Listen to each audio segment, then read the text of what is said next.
My mother was a single mom, but Jen, she struggled immensely with mental illness and with drug addiction. At the age of 5, she told us she was going to the grocery store and never came back. We just didn't see her for 2 whole years, and we went 2 years without knowing if she was dead or alive. And God did a miracle in her life. 2 years later, she returned, and I saw God heal her from a 10-year addiction to heroin, literally overnight. But unfortunately, she didn't allow God to go deep in her mental state. She didn't seek psychiatric care. She didn't seek therapy for the trauma that she had endured in her own life.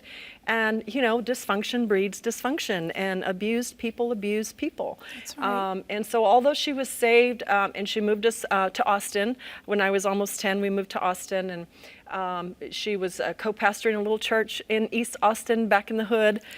So I grew up from the age of 10 till a teenager, grew up hearing about God. You know, I didn't know relationship with Jesus. I knew religion, and it was a very toxic, you know, religious rules and regulations. And so I grew up in that environment, and although Mom was healed, she still struggled with mental illness, and I'd watch her in the pulpit, very successful minister, and then at home she was a complete mess. Yeah. And so I couldn't reconcile the two, and got involved in drugs at age 13, which was inevitable for me in that path. I went crazy at age 13, and from the age of 13 to the age of 19, when Jesus reached me in the gutter, as I said, he had to dig pretty deep to get me, you know, decided to give my heart to God. And I had dropped out of school at that point and became a teenage mom and started perpetuating the same generational cycles that I grew up in, not really understanding Jesus. But when I heard, the very first message I heard that was about God loving me and God wanting and caring for me, and then I read Jeremiah 29:11, for I know the plans I have for you, declares the Lord.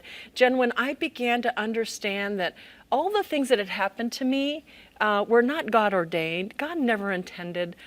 There's just life, you know, it's culture, it's life, it's environmental factors that happen. And, you know, my mother's heart was not to destroy me. She was a sick person, and she never really received the full healing that she needed. And so at age 19, when I gave my heart to God, had a little girl, she was about a year old at the time. And, you know, I looked into her eyes and I just started wanting something different and wanted my own transformation for myself. So we have to own the things for ourselves. It's super easy to blame your past or your mother or your whoever, your boyfriend, your father, whoever's that abuser in your life, right? But for me, I started owning my own decisions and looking for a path forward.